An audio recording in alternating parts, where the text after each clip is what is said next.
नमस्कार। आज कक्षा 9 की छात्राओं द्वारा एक एकांकी प्रस्तुत की जा रही है। इस एकांकी का शीर्षक है रीढ़ की हड्डी। इस एकांकी के मुख्य पात्र हैं मैं यशी उद्घोषक के रूप में, दिव्या रामस्वरूप के रूप में, स्नेहा गोपाल प्रसाद के रूप में, अनिता शंकर के रूप में, अनुष्का प्रेमा के रूप में, संजना उमा के रूप में और अदिति रतन के रूप में। एकांकी शुरू होती है।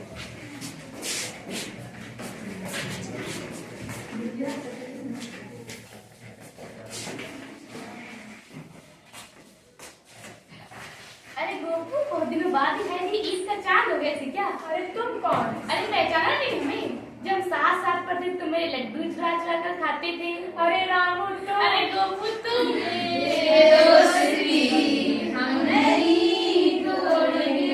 और बताओ सब ठीक ठाक है? और सब ठीक है, तुम बताओ। हम भगवान की मेहरबानी से हमारे घर में खुशहाली है। और तुम्हारा लड़का क्या कर रहा है? मेरा लड़का लखनऊ के कॉलेज में पढ़ रहा है। शादी वाली नहीं करोगे इसकी? सोच तो रहा हूँ, कोई ठीक ठाक लड़की कहाँ मिलती। अच्छा अच्छा, वैसे हमारी लड़की भी शादी लायक है, हम भी किसी लड़की की तलाश में है। क्यों ना हमारी दोस्ती रिश्तेदारी में बदल जाए? नेक काम में देरी कैसी? रामस्वरूप और गोपाल आपस में बातचीत करके एक तारीख तय करते हैं। रामस्वरूप की तय की गई तारीख पर गोपाल को घर आने के लिए कहता है। रामस्वरूप और गोपाल अपने अपने गलतियों पर स्थान करते हैं। रामस्वरूप प्रेमा को सारी बात बताने के लिए अपने घर आता है। प्रेमा, अरे ओ प्रेमा, कहाँ हो तुम? सुनती हो? हाँ, क्या हो गया? क्यों चिल्ला रहे हो? अरे आज मैं इतना खुश हूँ कि बता नहीं सकता। ऐसा क्या हो गया? इस तरह रामस्वरूप प्रेमा को अपनी सारी बातें बताता है। प्रेमा भी बहुत खुश होती है। आखिर वो दिन आ ही गया जब रामस्वरूप गोपाल के आने की तैयारी कर रहा होता है कि तभी ए रतन, धीरे चल और बेंच को उधर मोड़ दे। किधर? इधर। विशाल साहब, और क्या, जब भगवान बुद्धि बांटा तो ढाल से में गया था गधा कहीं का। हंसता क्यों है रे? जब मालकिन से पूछकर जो धोबी के कपड़े हैं तो चादर ले आ। रतन चाहता है प्रेमा जो घर की मालकिन है उससे धोती मांगता है। इधर रामस्वरूप कमरे में कर ही रहा होता है कि तभी कमरे में प्रेमा का प्रवेश। धोती भी चाहिए? वैसे मैं इतनी जल्दी में हूँ। धोती? तुम्हें तो मांगी धोती, अभी तो पता है क्या हो, अब क्या काम पड़ गया धोती का? तुमसे किसने मांगी धोती? अरे यही तो कह रहा था रतन। क्यों बे रतन, तेरे कानों में ढाट लगी क्या? मैंने चादर मांगी थी कि धोती? धोती। जा मालकिन के कमरे से चादर ले आ। और तुम्हारी लाडली बेटी उमा, वो तो मुंह फुलाए बैठी है। मुंह फुलाए तो तुम किसके लिए हो? अरे तो मैं क्या करूँ? तुम्हें तो उसको पढ़ा लिखा के अपने सर पे चढ़ा के रखा है। मैंने पहले ही कहा था बस मैट्रिक पास करवा दो, लेकिन नहीं, तुम तो हमारा जमाना अच्छा था जब लड़कियां आई पढ़ लेती थी, गिनती सीख लेती थी, और बहुत ज्यादा हुआ तो स्त्री छोड़नी पड़ी। बस अब बालिक तरह बनना बंद करो। अच्छा ठीक है, तुम्हें क्या हर वक्त ठिठोली सूझती रहती है, तो होता नहीं कि जाके अपनी लाडली बेटी को समझा तो लेगा। हुआ क्या? तुमने तो कहा था कि इसको तैयार करके ले आना, इसीलिए मैंने उसके सामने पाउडर ऑर्डर रख दिया, लेकिन वो महारानी, उनको तो पाउडर से पता नहीं कि जमाने की नफरत है, उसने पाउडर ऑर्डर को हाथ तक नहीं लगाया। मैं तो बाद आई तुम्हारी लड़की से। अजीब लड़की, वरना आजकल की लड़की का पाउडर कारोबार चलता है। वही तो, मैं तो पहले ही कहा था बस इंट्रेंस पास करवा दो, लेकिन नहीं, तुम तो।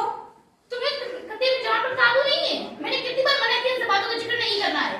अच्छा अब ठीक है, अब मैं कुछ नहीं बोलूंगी, जैसा खाना बर्तन मैंने वैसा करो। अच्छा रुको रुको, पाउडर ऑर्डर है तो वैसे कौन सा बुरी है, बस पानी का भिजवा देना, ठीक है? ठीक है। कमरे में रतन का प्रवेश। आ गया, जो चादर बिछा दो।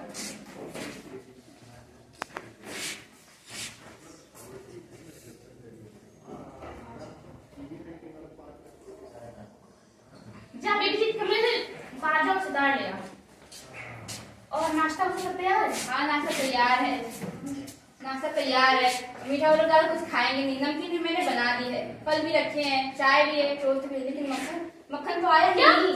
मक्खन नहीं आया? अब बता रही हो, अब तुम यहाँ काम करेगी मक्खन लाने जाए? वैसे भी कौन सा ज्यादा काम बचा है, खाना बगल वाले का, नाश्ता बगल वाले कमरे में रखे, मैं तुमको दे दूंगी, और थोड़ा बहुत काम तुम खुद कर लेना, तब मक्खन ले आएगा। रतन जल्दी जा, मक्खन ले आ। तभी प्रेमा और रामस्वरूप आपस में बात करते हैं। इतने में रतन बाहर से हाँफता हुआ आता है।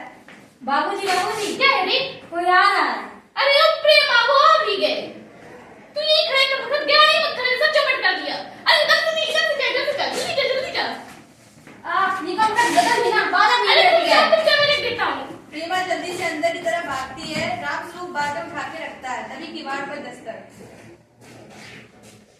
आज उनसे मिलना है हमें। आइए आइए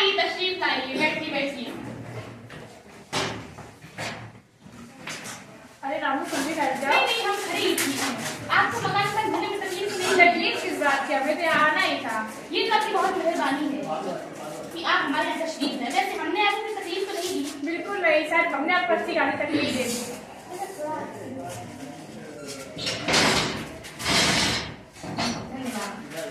और सब ठीक ठाक है। और तो सब ठीक है।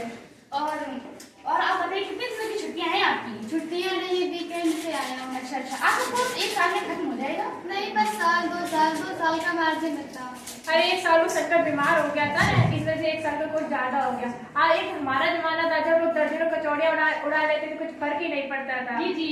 और हमारे जमाने में तो एक पैसे में 2 कचौड़ियां आती थी और 4 पैसे में बलाई आती थी, 2 आने खाने की क्षमता रखते जी, थे। उस जमाने की बात ही कुछ और थी।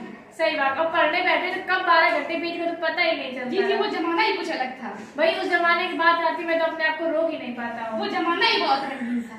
अब बिजनेस की बात हो जाए। बिजनेस? अच्छा, ओ पहले नाश्ता तो कर लीजिए। अरे ये सब रहने ही दी। अरे ऐसे कैसे? मकान तो ठीक है, रामू वाला आदमी जब देखते हैं लड़की कैसी है। तुम ऐसे झुककर क्यों बैठे हो, तनकर बैठे हो, लड़की देखने आए, लड़कों की तरह बैठो। तुम्हारे दोस्त यही कहते हैं शंकर की बैकबोन। तुम माने नहीं। अरे मानते कैसे? वैसे आपको कौन सा पसंद है, विलायती हिंदुस्तानी? भाई हमें तो हिंदुस्तानी चाहिए, तो आधा कप दूध, आधी कप चाय, उसमें 1.5 सारी चीनी। हमें वैरायटी चाय पसंद जी, नहीं। बात तो आप सही कह रहे हैं। सुना है जाट चीनी लोग सरकार टैक्स लगाएगी। वैसे सरकार को तो सिर्फ एक ही चीज पर टैक्स लगाना चाहिए। वैसे? खूबसूरती पर टैक्स। ये टैक्स ऐसा है कि जिस औरतें देने में चूकेंगी नहीं। हर औरत अपनी खूबसूरती ज्यादा ही टैक्स देगी। जी, बात तो आप सही कह रहे हैं। और आपका क्या ख्याल है किस बारे में? यही कि शादी में खूबसूरती का कितना हिस्सा होना चाहिए? भाई हमने तो आपसे पहले ही कह दिया था कि शादी की लड़की खूबसूरत होना जरूरी है। आपकी लड़की तो जी ठीक हाँ, ठाक है आप अभी देखिए। और ज्यादा पढ़ी लिखी जी भी नहीं, बस मैट्रिक पास है। भाई अभी ज्यादा पढ़ी लिखी लड़की तो चाहिए नहीं। कौन नौकरी वोकरी करवानी, क्यों शंकर? जी। अब भाई लड़कियां भी नौकरी करने लगी, पॉलिटिक्स अखबार पर अंग्रेजी अखबार पढ़ने लगी, पॉलिटिक्स में जाने लगी, चल चुकी करती रहती। भाई मेम साहब तो हमें रखनी नहीं है जनाब। मोर की पंख होते मोरनी के नहीं, शेर के बाल होते शेरनी के नहीं। जी जी। और मर्द की दाढ़ी होती औरत के लिए। सिर्फ लड़की को बुला लीजिए। अरे ओ प्रेमा, जरा बात तो भिजवाना। उमा का प्रवेश। बेटा पानी यहाँ रख दो और तू अपने बाजी पास जाकर बैठ। चश्मा? आपकी मेरी लड़की को चश्मा लगा है? जी, वो कुछ महीने पहले इसकी आंखें दुखने आई थी। कहीं पढ़ाई नहीं, वढ़ाई? ऐसी कोई बात नहीं है। अच्छा, और बेटी कुछ आता है? हाँ, वो जरा मैं रात को सुनाओ।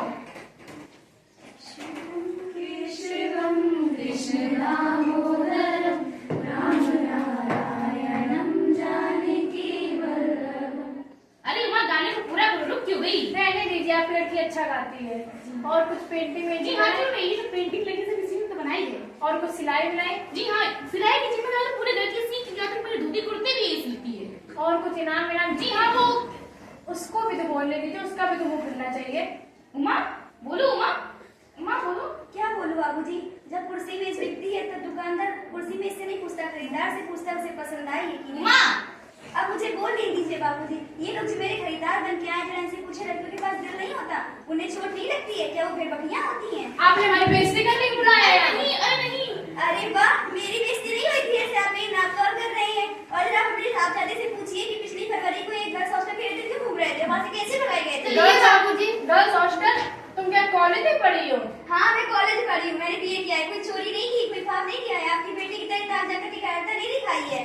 और जब अपनी बेटी से पूछे नौकरानी के पैर पकड़ के कैसे मुझ पर भागे थे। राम स्वरूप, तुमने हमको धोखा दिया है। आज से तुम्हारी दोस्ती खत्म। अरे नहीं, जाइए जाइए जाते आते पता लगा लीजिएगा आपके बेटे की बैकबोन यानी कि बेटी है या नहीं। यहाँ कभी उम्र से क्या कभी उमा उमा रो रही है।